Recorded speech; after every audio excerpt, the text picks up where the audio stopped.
Há mais de 4 décadas, em 1977, o céu da pequena cidade de Colares, no Pará, se tornara o palco de fenômenos inexplicáveis. Moradores da região e de municípios próximos relataram avistamento de luzes cintilantes e objetos voadores com movimentos ágeis e inacreditáveis. Os depoimentos eram consistentes e as autoridades militares decidiram iniciar uma operação para investigar a fundo esses estranhos acontecimentos na floresta amazônica. Nomeada como Operação Prato, militares da FAB, Força Aérea Brasileira, começaram a apurar os relatos de pescadores, agricultores e moradores da região a respeito de encontros com supostos extraterrestres. Um dos fenômenos observados eram supostos corpos luminosos que atacavam os habitantes, os denominados chupa-chupa, ou luz vampira, como chamavam na época. Segundo testemunhas, a luz penetrava na pele das pessoas como se fosse uma agulha e teria até causado mortes. Eu tenho certeza que pelo menos uma vez na sua vida, você, como eu, teve curiosidade de saber um pouco mais sobre vida fora da Terra, naves espaciais, disco voador, universo, galáxia, enfim. Tudo isso que acaba contornando o que chamamos de ufologia, né? Antigamente nós chamávamos de OVNIs, né? Objetos voadores não identificados, né? Agora a gente chama de UAPs, né? Fenômenos anômalos não identificados. Mas vocês sabiam que no Brasil já teve algumas, né? Tem aquele que acabaram fazendo uma sátira, né? Do ET de Varginha, mas realmente foi algo que acabou acontecendo ali, algo estranho, algo diferente naquela região. Mas pela sátira acabou se transformando muito mais numa piada do que em algo realmente real. Mas no Brasil, na década de 70, teve uma mega operação do Exército, que para muitos é considerada a maior que já aconteceu no nosso país e uma das maiores já registradas também, que é o tema do nosso episódio de hoje. Então, para você que gosta um pouco de ufologia, assim como eu, né? Então, vai ser muito legal, né? Eu pesquisei bastante sobre o assunto. E sem mais delongas, o nosso tema de hoje é a Operação Prato. No ano de 2005, o extinto programa Linha Direta, quem aí lembra do Linha Direta? Galera que é da minha idade talvez lembre. Era um programa que dava medo em todo mundo, né? E em 2005, no Linha Direta, foi falado sobre a Operação Prato, né? Então, assim, foram entrevistados alguns moradores da região que, como eu já disse, essa história vai passando, os que estão vivos, claro, que passaram por isso, acabam falando. Mas foi entrevistado alguns médicos que trabalharam lá, né? E as coisas que os médicos falavam era que as pessoas davam entrada com tontura, anemia, uma leve confusão mental e marcas de queimadura de primeiro grau no corpo, né? Então por isso que eles ganharam o nome de chup-chup ou então de luz vampira. É importante frisar que, mais uma vez, é algo que os moradores da região relatam, certo? Então, assim, não é uma opinião, nem é algo que foi uma pessoa que foi fazer reportagem que acreditou nisso. O que os moradores da região acabam relatando, né? Então, assim, um repórter chamado Carlos Mendes, ele entrevistou chega de 80 pessoas, 80 testemunhas, né, no local, e a maioria dizia a mesma coisa para ele, que não consegue se esquecer da sensação, não conseguem se esquecer do que sofreram naquela noite, da agonia, da desconfiança de não saber o que verdadeiramente era aquilo que estava acontecendo, algo até então sobrenatural, né, fora do comum, fora do normal. Então, assim, esse chupa-chupa, ele deixava, era como se fossem dois orifícios paralelos que acabavam com um feixe de luz, fazendo com que as pessoas tivessem todos esses sintomas. Tem uma ideia, os moradores da região ficaram tomados pelo pavor, né? Claro, com certeza, né? Mas eles não acreditavam em hipótese nenhuma que pudesse ser obra de pessoas de outro planeta. Eles acreditavam ser obra do demônio ou um castigo divino, por isso acreditavam ser algo sobrenatural. Quando chegava a noite, os moradores da região se juntavam, faziam fogueiras enormes, começavam a soltar fogos de artifício, batiam latas, batiam em panelas. As pessoas que eram mais religiosas usavam um terço, né? Então, assim, a população estava completamente apavorada, né?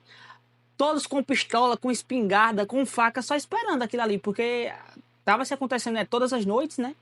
Então, assim, até que chegou ao prefeito, o ponto do prefeito não estava, a situação estava insustentável, e aí foi quando foi pedido ajuda às Forças Armadas, né? Então, assim, foi quando o coronel Camilo Ferraz de Barros, que era chefe da segunda seção do Comar I, convocou o capitão Holanda, que era então o comandante do esquadrão de elite da Força Aérea, né, para que ele pudesse auxiliar e tentar entender o que estava acontecendo. E depois da FAB entrar, né, verdadeiramente nessa história, é que começa a parte mais confusa, né? Os ufólogos acabam colocando que as Forças Armadas estão escondendo tudo, escondem até hoje, né? Mais de 40 anos depois, ainda não se sabe.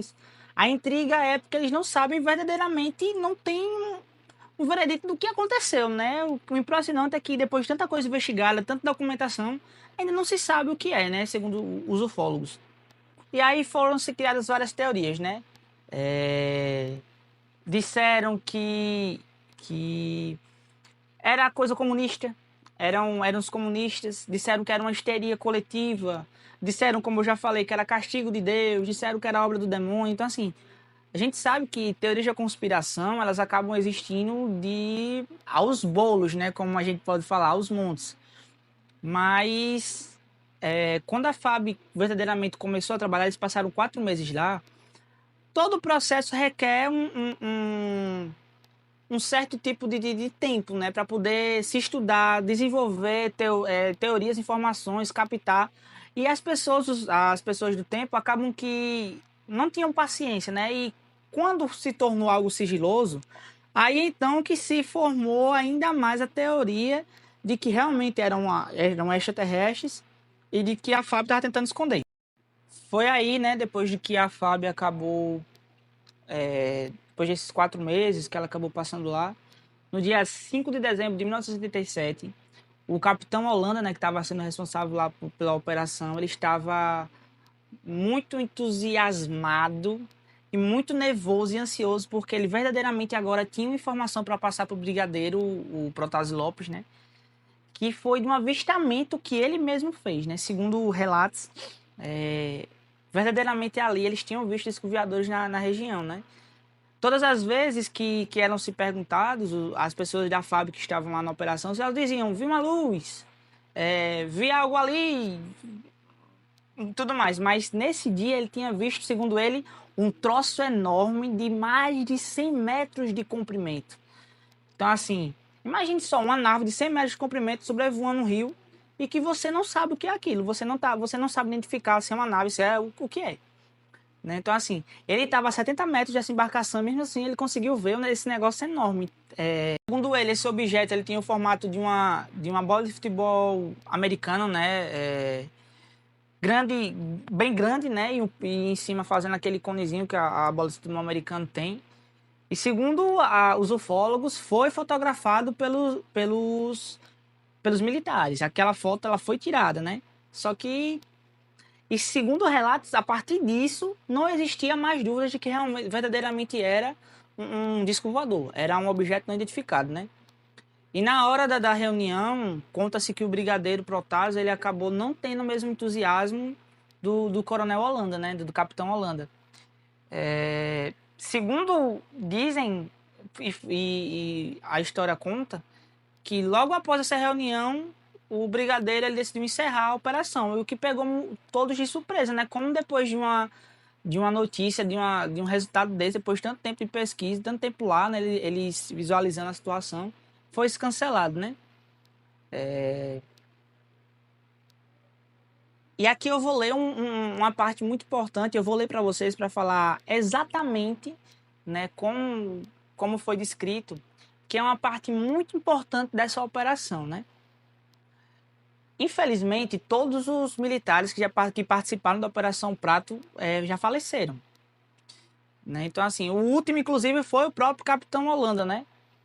Que em 1997, na verdade eu vou voltar um pouquinho, senão eu vou falar já o final, né? Em 1997, Capitão Holanda, segundo muitas pessoas dizem, desde o final da operação, ele sempre ficou com aquilo ali remoendo dentro dele, né?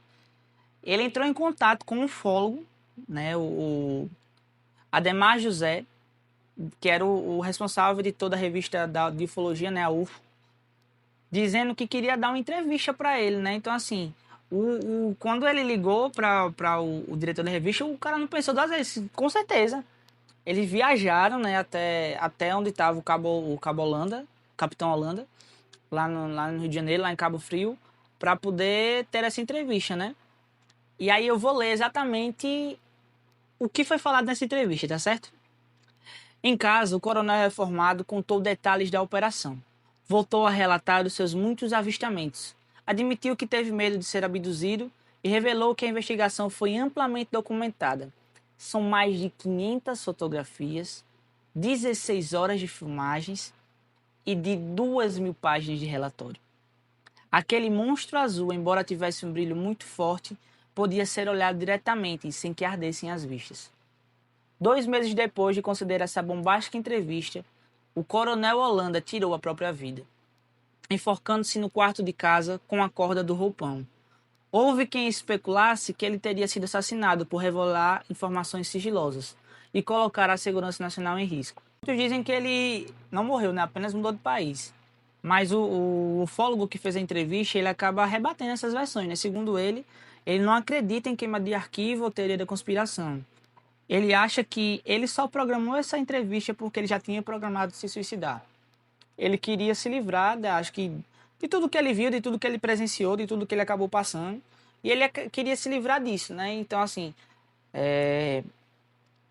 eu vejo como, mais uma vez, não queria dar minha opinião, mas vou acabar dando. Eu vejo que a Operação Prato em si, ela foi de carga pesadíssima para os militares que participaram disso. Claro que para os moradores que presenciaram e sofreram é muito maior, mas para os militares existe a questão do sigilo. Então não poder explanar isso, não poder falar abertamente do assunto, acredito que foi pesando dentro deles, né?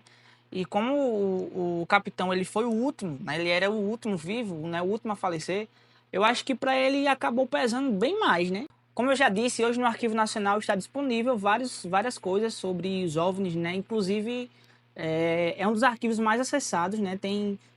Tava até olhando que nos últimos 30 dias, por exemplo, foram mais de 13.000 acessos, né? Então, assim, é um tema que é muito atual. Mas nem sempre foi assim. Existia um órgão próprio dentro da aeronáutica, né? Uma comissão, que era só para assuntos de UAPs, né? Hoje UAPs, antigamente OVNIs, enfim. E assim, muita coisa ainda está guardada, né? Ainda é sigiloso por conta disso. Os ufólogos, eles batem muito nisso na tela, né? De que realmente tem algo que aconteceu e que está acontecendo. Que não quer que seja descoberto, né? Inclusive o ET de Varginha, abrindo parênteses rapidinho. Vários ufólogos dizem que do nada chegou um avião dos Estados Unidos aqui na época do ET de Varginha. E que levou um desses corpos que foram capturados para lá. Então assim, foi tudo muito maquiado, segundo eles falam. E assim, é... é difícil a gente acreditar que realmente não tem algo a mais, porque um dos chefes de ufologia no Brasil, um dos ufólogos mais conhecidos, que é o Edson, ele fala que tem uma cena, um vídeo, que é de um OVNI submergindo no rio lá em Tapajós, já no Pará. Então, assim, na luz do dia, é algo que segundo ele, foi feito por um capitão, né, pelo braço direito do capitão Holanda, que era o chefe da operação na época, e que ele disse que tem certeza absoluta que isso foi segundo eles, né, eles fazem isso para pegar informações genéticas do DNA do ser humano, e que esses dias, o que aconteceu lá no Pará, o que foi exposto, na verdade, lá no Pará, né, está disponível no Arquivo Nacional, é apenas a ponta do iceberg, que eles que o negócio é muito mais embaixo. É muito maior do que foi falado. Então, assim, eu acredito também que existe muita coisa que ainda não tenha sido exposta. Eu não sei se é porque, a nós até já falou uma vez, né, que se os humanos soubessem metade do que acontece no universo, aconteceria uma histeria, seria um colapso, né, digamos assim. Então, por isso eu acredito que realmente deve ter acontecido algo. Eu disse que não dá minha opinião, mas aqui no final eu tenho que dar, porque é algo realmente que eu gosto. Aconteceu algo realmente naquela região do Pará. Não foi normal o que aconteceu. E que eu espero que um dia a gente possa ficar sabendo, né? Porque, assim, a Operação Prato em si, por ela ser tão intrigante, por ela ser tão grande, ela acabou que ela chama a atenção e ao mesmo tempo ela desperta em nós o desejo de saber mais, de conhecer mais, de saber o que aconteceu, né? Então, assim, é por isso que eu convido vocês a darem uma olhadinha no Arquivo Nacional que fala sobre OVNIs. A Operação Prato, para mim, ela é a mais importante que já aconteceu nesse país, assim, das que eu pude acompanhar, estudar um pouco mais, pesquisar um pouco mais. E vamos esperar, né, que isso seja mais explanado para nós, né? Nosso universo é tão grande, nosso Deus é tão amoroso. Então, assim, esperemos, né, para saber o que realmente aconteceu, tanto na Operação Prato quanto em várias outras que dizem respeito do que são os OVNIs. E é isso, espero que vocês tenham gostado. Já disse, dei a dica, olhem o Arquivo Nacional, é muito bom, é muito importante. Queria convidar e pedir a vocês para que se inscrevessem nesse canal, seguissem aqui, apertassem no sininho para saber todas as vezes que a gente postar um vídeo. Como já disse, não tenho intenção nenhuma aqui de querer dizer que sei mais de nada. Eu realmente, quando me mandam as opções ou me mandam sugestões, eu sempre vou dar uma olhadinha e sempre pergunto o que é que acham, né, lá no Instagram. Inclusive, mais uma vez, queria pedir para vocês também seguirem lá no Instagram. E tá sendo muito legal pra mim. E espero também tenha sido pra vocês. A experiência também tenha sido boa. E é isso, gente. Pra quem acredita, não estamos sozinhos no universo. Pra quem acredita, no caso. E pra quem não acredita, convido a dar uma olhadinha mais sobre esses assuntos. Tá certo? Valeu, pessoal. Estamos juntos. Até a próxima. Valeu! E eu não podia, né, finalizar esse vídeo sem prestigiar um trabalho de um amigo meu, que como eu gosto muito do tema, né, de ufologia.